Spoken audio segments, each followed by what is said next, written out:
동아일보의 전날 2개 보도가 터지면서 상당한 인용 보도가 나왔습니다. 그래서 그들의 이탈이 중요한 상황에서 오늘 상당히 재밌는 사설이 나왔습니다. 전문 그대로 보고 드립니다. 총선 50일이 지나도록 윤 대통령의 국정 지지도가 반등은커녕 20% 선마저 무너질 수준으로 추락한 것은 집권 여당으로서 역대 최악의 참패를 겪고도 아무런 변화가 없는 대통령에 대한 민심을 반영한 것으로 읽힌다. 윤 대통령은 지난달 초 취임 2주년을 맞아 민생 소통 행보를 늘리고 국회와의 협력도 강화하겠다고 했지만 아무 일 없었다는 듯 그대로인 모습에 국민 여론은 일말의 기대마저 접은 듯 더욱 싸늘해진 셈이다. 지금 대통령과 여당은 거대 야당의 실수만 기다리는 듯하다. 당정 관계 재정립이나 야당과의 협치 같은 정치의 회복을 위한 노력은 전혀 보이지 않는다. 그러는 사이 국회에선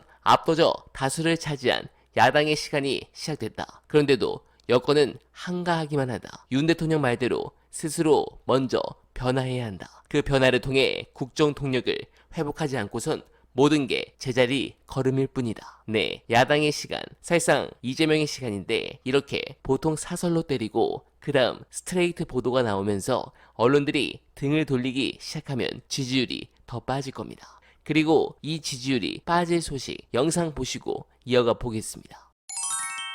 로비설을 제기하고 있죠. 인사 로비. 새로운 설이야. 납득이 되던데.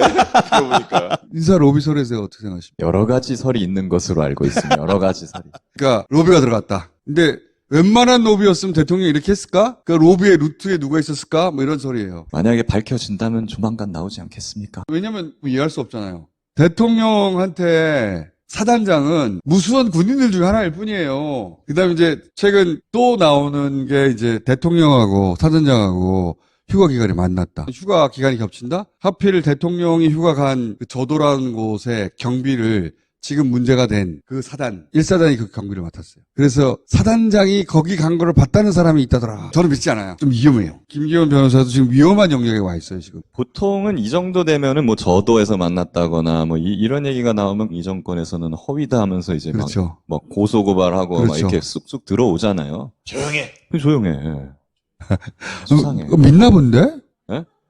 네, 해당 건은 더욱 심각해질 것이고 핵심 지지층에 영향을 줄 것입니다. 이번 조사에서 재밌던 부분은 보수 지지층의 추세였습니다. 관련해 해당 보도에서 한 여권 핵심 관계자는 TK 지지도가 35%가 안 된다는 점을 심각하게 인식하고 있다며 특검 거부권 행사 등이 굉장히 안 좋은 영향을 미친 것 같다라고 밝혔습니다. 그런 상황에서 어제 MBC를 통해 용산은 2번 관여했다고 자백을 했죠. 침묵으로 모른 척하다가 경로설이 나오자 사실무근이라고 하고 경로가 사실로 드러나자 말을 바꿔 대통령이 경로할 수도 있는 거 아니냐고 강변하고 대통령실과 통화한 적이 없다더니 통화한 사실이 드러나자 대통령이 국방장관과 통화하는 건 자연스러운 일이라고 능청을 떨고 관여는 했지만 외압은 아니라고 오리발을 내밀고 있습니다. 늘 사고가 터지면 뭉개다가 거짓말로 위기를 모면하려 하고 거짓말이 드러나면 억지 변명으로 어물쩍 넘어가려 합니다. 참 뻔뻔합니다. 윤석열은 결국 거짓말과 사법 방해로 나락으로 떨어지며 빵에 간 가수